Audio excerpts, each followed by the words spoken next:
Ndugu zanguni mahali popote mlipo, natumai mko salama tangu tulipoachana. Na ndiposa tukaweze kuanza somo la leo. Kwanza ningepata tuanzie na maombi. Tunaomba. Tunakushukuru ewe Mwenyezi Mungu, Mfalme wa mbingu na nchi, unayetulinda usiku na mchana. Sisi ni wenye dhambi, tunaomba ya kwamba uweze kutusamehe. Miongoni mwetu kuna wale ambao ni wagonjwa, wengine wako hospitalini, wengine wako nyumbani mwao. Hao wote tunaomba ya kwamba uweze kuwafikia na uponyaji. Tutakapoona wakiwa salama, sifa na shukrani ni zako. Tunapoenda kujifundisha neno lako, tunaomba kwamba uweze kunitumia kama chombo, na ni katika jina kuu la Yesu Kristo tunaomba na kuamini. Amina. Sasa ndugu zangu mahali popote mlipo, leo hii tutajifundisha somo ambayo nimeipea kichwa, je, Mkristo wa kweli, Mkristo kamili anastahili kwenda kanisani saa ngapi? Je, Mkristo kamili anastahili kwenda kanisani saa ngapi? Ama ni masaa gani Mkristo wa kweli, yule anayemfuata Kristo, anafaa kwenda kanisani saa ngapi? Hiyo ndiyo somo ya leo. Je, Mkristo wa kweli anafaa kuingia kanisani saa ngapi? Kwa maana leo hii Wakristo wa leo, kuna wale wanakuja kanisani saa 2, kuna wale wanakuja kanisani saa 3, na kuna wale wanakuja kanisani saa 4, na pia kuna wale wanakuja kanisani saa 5. Je, Mungu alituacha gizani kama masaa ameweka ya kukuja kanisani? Nafikiria Biblia itajibu swali hilo, kwa maana kwa Biblia kumejaa kila majibu. Biblia imebeba kila majibu. Sasa leo tunauliza Biblia, je, Mkristo anayengojea Yesu kurudi kwa Yesu mara ya pili anafaa aingie kanisani saa ngapi? Kwa maana ninaamini kuna yule malaika huanga ana rekodi, anachukua idadi ya wale watu ambao wamekuja kanisani ile masaa ambayo inafaa. Sasa Biblia na ianze kutujibu hiyo swali. Je, Mkristo anayengojea kurudi kwa Yesu anastahili kuja kanisani saa ngapi? Tunaenda moja kwa moja katika kitabu ni cha Mathayo 11:29.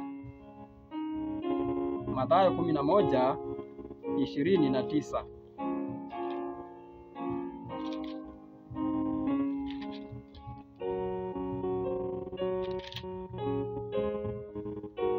Inasema, Mathayo 11:29 inasema, jitieni nira yangu mjifunze kwangu,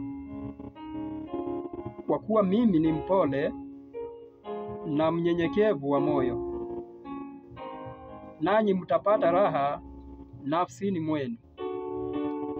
Yesu anasema tujitie nira yake, tujifunze kwake, kwa kuwa yeye ni mpole na mnyenyekevu wa moyo, nasi tutapata raha nafsini mwetu.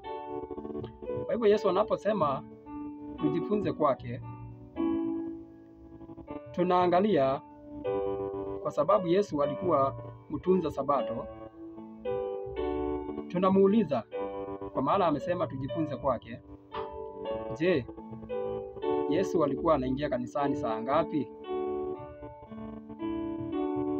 Yesu alikuwa anaingia kanisani saa ngapi, hekaluni saa ngapi?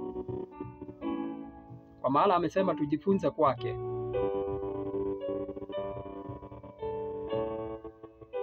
Kitabu ni kile cha Yohana 8:2.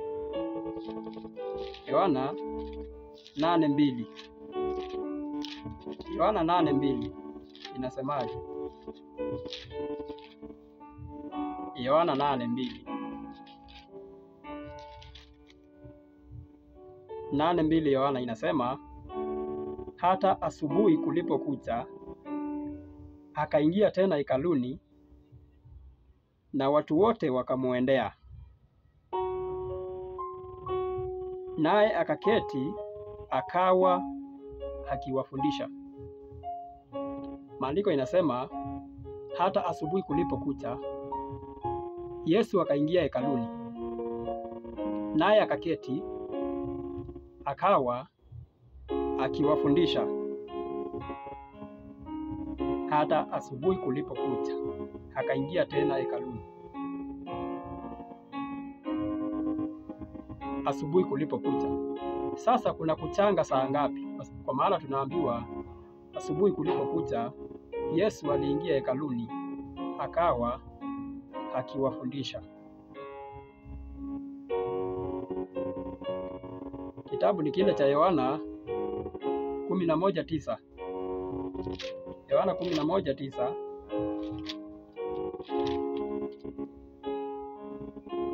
inasema, sasa tunauliza Biblia, kuna kuchanga saa ngapi? Ni wakati gani uanga kuna kucha? Kwa maana 8:2 Yohana imesema hata asubuhi kulipokucha Yesu akaingia hekaluni akaketi akawa akiwafundisha. Sasa tunaangalia kuna kuchanga saa ngapi? Ndio maana tumeenda kitabu ni kile cha Yohana 11:9. Inasema, Yesu akajibu, je, saa za mchana si 12?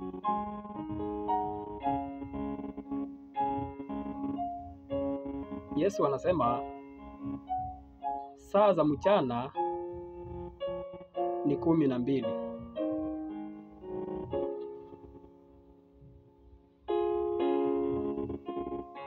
Na 8:2 Yohana imesema hata kulipokucha akaingia tena hekaluni akaketi, akawa akiwafundisha. Na 11:9 Yohana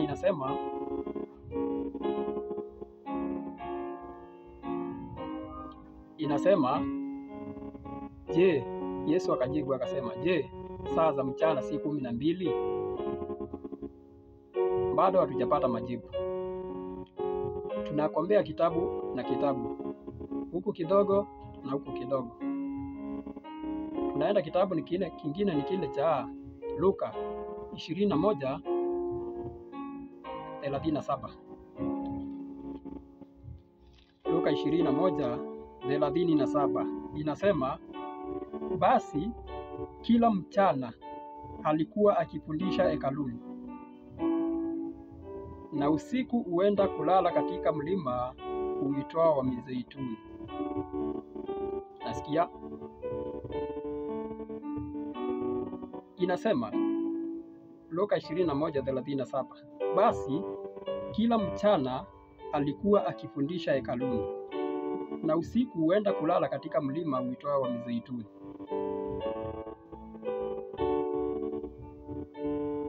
Na 11:9 Yohana imesema, Yesu akasema, je, saa za mchana si 12? Na 8:2 Yohana ikasema hata kulipokucha.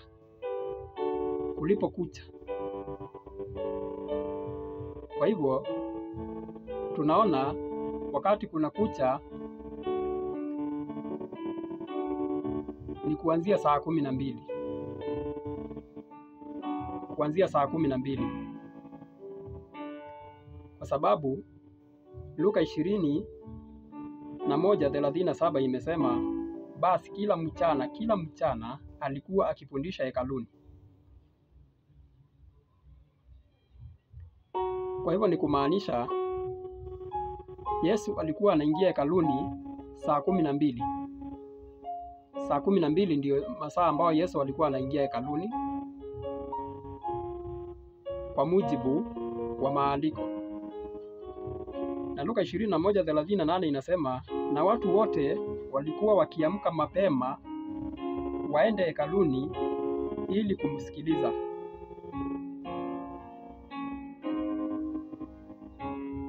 Kwa hivyo masaa ambayo Yesu alikuwa anaingia hekaluni kwa mujibu wa maandiko ni saa 12, kwa sababu Yohana 8:2 imesema hata kulipokucha akaingia tena hekaluni akaketi, akawa akiwafundisha. Na Luka 21:37 ikasema, basi kila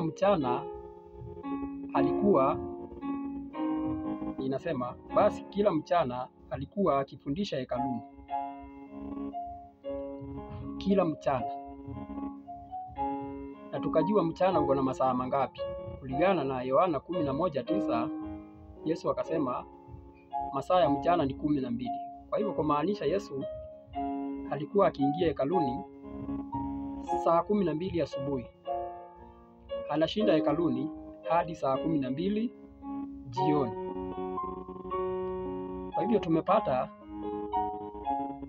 saa ambayo unafaa kuingia kanisani, mpendwa, ni asubuhi mapema. Lakini leo hii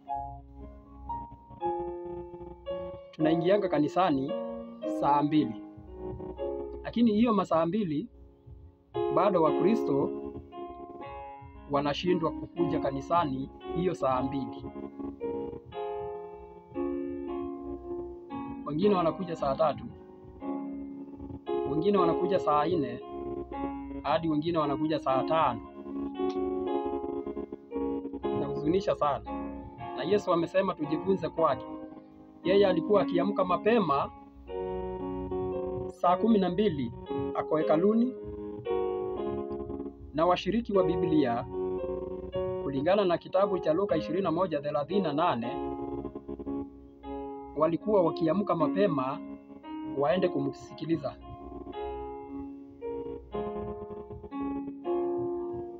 Kwa hivyo masaa ya kukuja kanisani ni kuanzia saa 12, mwisho ni saa 2. Unaona, saa 2 ikifika, malaika anayeitwa recording angel anachukua idadi ya wale watu ambao wamekuja kanisani, anapeleka saa 2. Sijasema saa 2 na dakika 5, hapana, saa 2. Saa 2 ikigonga, malaika anapeleka ujumbe, anapeleka idadi ya wale watu ambao wamekuja kanisani. Kwa hivyo utashangaa mpendwa, siku ya mwisho ukiambiwa, tukiangalia rekodi hatuoni kana kwamba uliwahi hudhuria kanisa. Kumbe wewe ulikuwa unakuja wakati malaika ashapeleka idadi, na Mungu hakuna siku atakuja kuenda na wingi wa watu. Mungu haendangi na wingi wa watu. Hata kama ni mtu mmoja amekuja kanisani saa 2, malaika anapeleka ujumbe, anapeleka idadi, anaenda kuripoti kwa Baba kwamba amepata mtu mmoja kanisani, na kanisa ni ya watu 500. Basi Baba anamwambia nakili hiyo idadi. Kwa hivyo utashangaa siku ya mwisho ukiambiwa hukuwaionekana kanisani. Sasa tunauliza swali, je, kuna siku washiriki saa 2 itawahi wapata kanisani wote?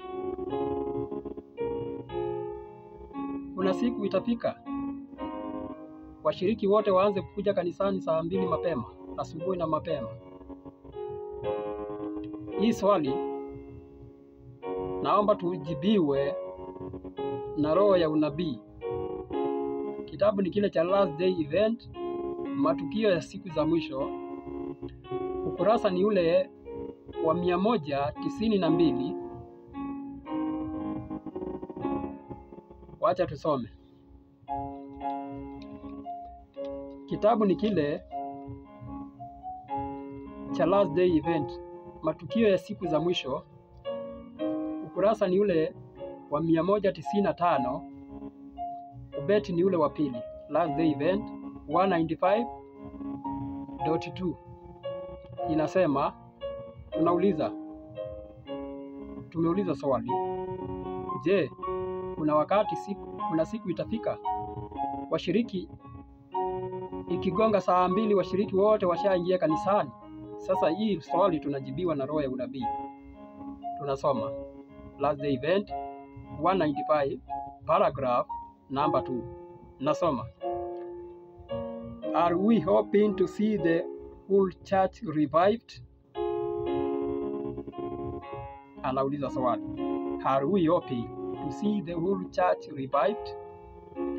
Anajibu, that time will never come. There are persons, anapeana sababu, there are persons in the church who are not converted and who will not unite in earnest prevailing prayer. We must enter upon the work individually. We must pray more and talk less. Ndasoma kwa Kiswahili. Je, tunatarajia kuona kanisa lote limefufuliwa? Anajibu anasema, wakati huo hautakuja kamwe. Anapeana sababu. Kuna watu katika kanisa ambao hawaogofu na ambao hawataungana kwa bidii sala iliyopo. Lazima tuingie juu ya kazi moja kwa moja. Tunapaswa kuomba zaidi na kuzungumza chini. Maandiko imesema tusitarajie kuona eti saa 2 ikifika ati washiriki wote wameshakuja kanisani. Huo wakati hautawahi kuja mpaka Yesu arudi. Na akapeana sababu ni kwamba kuna washiriki ambao hawayuko tayari.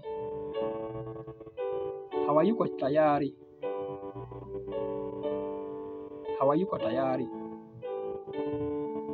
Kuna watu katika kanisa ambao hawaogofu na ambao hawataungana kwa bidii sala iliyopo.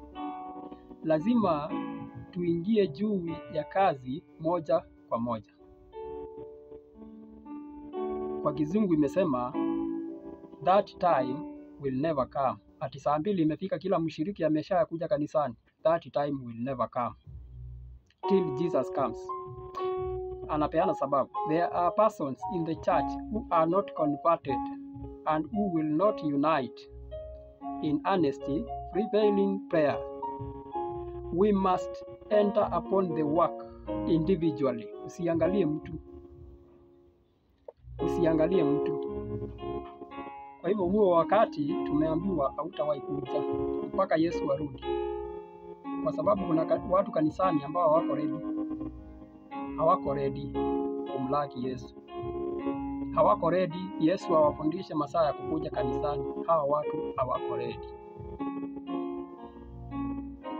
Na maana ya SDA, S maana yake inamaanisha Sabbath School. Sabbath School maana yake mafundisho ya asubuhi kuanzia saa 12 hadi saa 4. Na D inamaanisha divine hour, kuanzia saa 4 hadi saa 7. Hiyo ni divine hour. Na S maana yake inamaanisha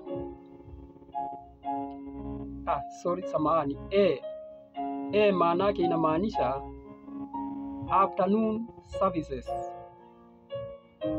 Lakini watu wengi wanapatikana kwa divine hour na afternoon services.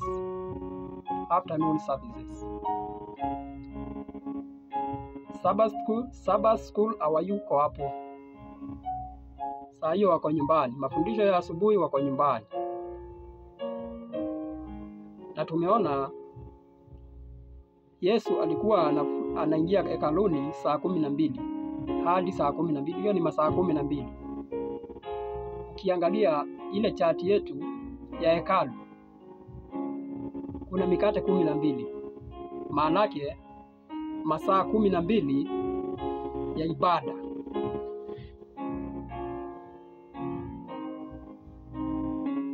Sasa Mungu anasemaje? Kitabu ni kile cha Warumi 13 kuanzia 11. 13:11 Mungu anasemaje? Kitabu cha Warumi 13:11.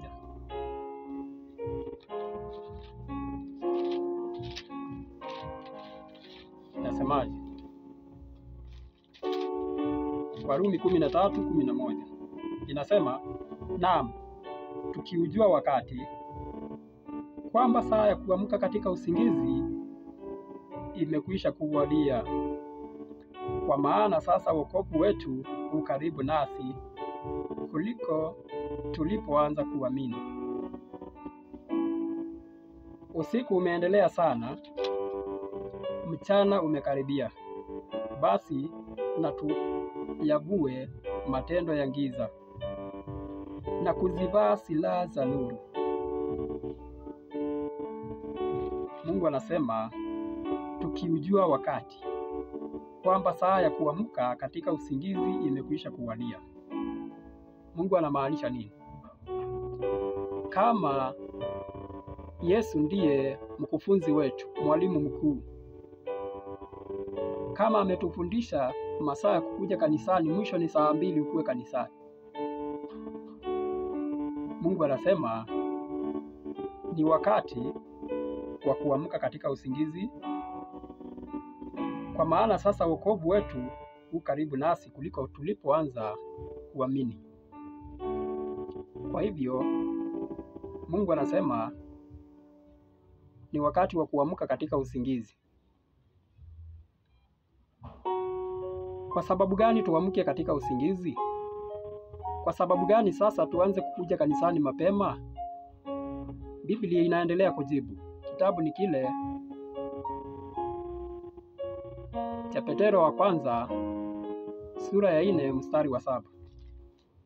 Petero wa kwanza sura ya 4 mstari wa kwanza wa 7. Inasema, Petero wa kwanza sura ya 4 mstari wa 7, lakini mwisho wa mambo yote umekaribia. Basi iweni na akili, mkeshe katika sala. Mungu anasema kwa sababu mwisho wa mambo yote umekaribia, tukue na akili, tukeshe katika sala. Sasa mwisho wa mambo yote ambao umekaribia, maana yake ni nini? Biblia inaendelea kujibu. Kitabu ni kile cha Joeli 2:1. Joeli 2:1.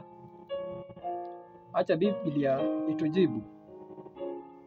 Maana mwisho wa mambo yote ambao umekaribia, ambao Mungu anasema tukue na akili, tukeshe katika sala, maana yake nini? Joeli 2:1 inasema, pigeni tarumbeta katika Sayuni, pigeni na kelele katika mlima wangu mtakatifu, wenyeji wote wa nchi watetemeke. Kwa maana siku ya Bwana inakuja, kwa sababu inakaribia. Kumbe ule mwisho wa mambo yote Petero anatuambia umekaribia. Kumbe ni siku ya Bwana imekaribia.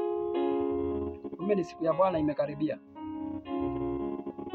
Sasa kwa sababu siku ya Bwana imekaribia, kurudi kwa Yesu kumekaribia, Mungu anasemaje? Biblia iendelee kujibu.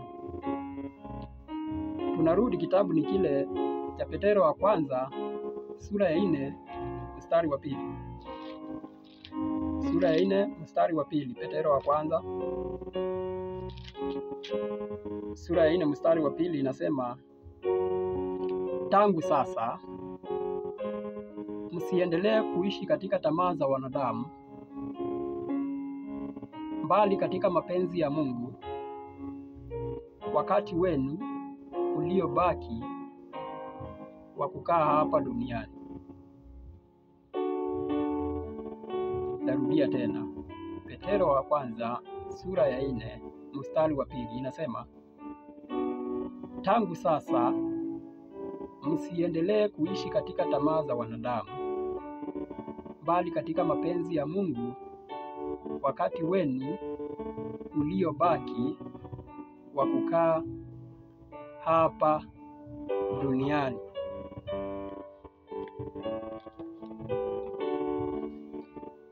Kwa hivyo mpendwa, mahali popote ulipo,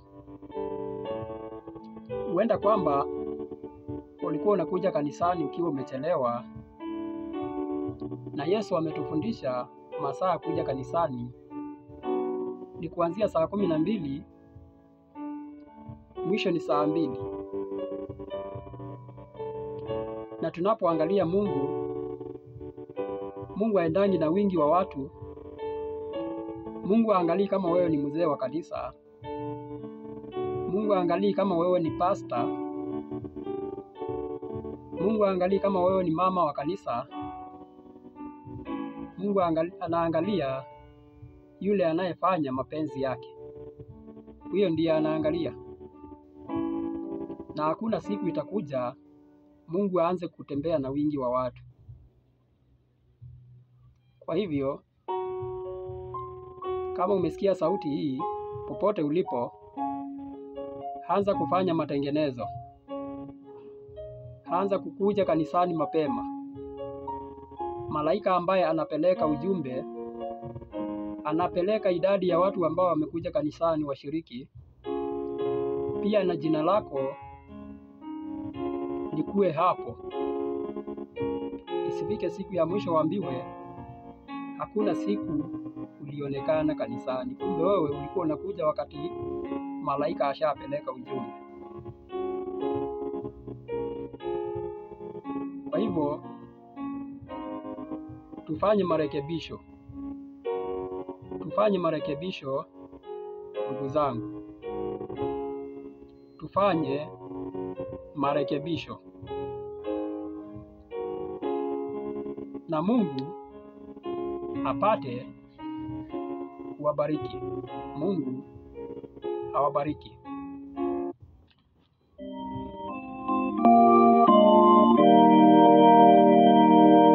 Fanyeni kazi zenu usiku sibali, kesheni saa zenu, hubirieni kwa Yesu tumikeni, na hiyo Injili sana wahubirini watu wa mbali. Fanyeni kazi zenu ili zayasogea, na wengi wenzi wenu wamo gizani. Msipoteze moja, dakika hizi, Bwana atarejea mwisho wa kazi. Fanyeni kazi zenu hivi tunawacha wote walio wenu, apenda Mungu, na sisi tumjuaye, na tuwafundishe, ili Yesu ajaye tumfurahishe.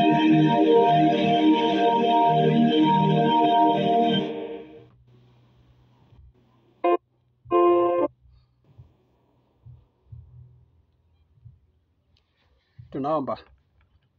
Tunakushukuru ewe Mwenyezi Mungu, mfalme wa mbingu na nchi, tulindaye usiku na mchana. Sisi ni wenye dhambi, tunaomba kwamba ukaweze kutusamehe. Wale ambao nuru hii haijawafikia, tunaomba ya kwamba ikaweze kuwafikia. Fundisho ambalo tumetoka kujifundisha, huenda tulikuwa tunaenda kinyume na neno lako. Tulikuwa tunakuja kanisani tulikiwa tumechelewa. Na umetufundisha kwamba masaa ya kuja kanisani ni mapema, kuanzia saa 12 mwisho saa 2, ili malaika ambaye anapeleka idadi ya washiriki ambao wamekuja kanisani mapema. Tunaomba kwamba tunapoenda kurekebisha masaa ya kukuja kanisani, ili malaika ambaye anapeleka idadi ya washiriki pia na majina yetu yasikose hapo. Basi tunaomba ya kwamba ukazidi kutulinda hadi tutakapokutana kwa somo lingine. Ni katika jina kuu la Yesu Kristo tunaomba na kuamini. Amina.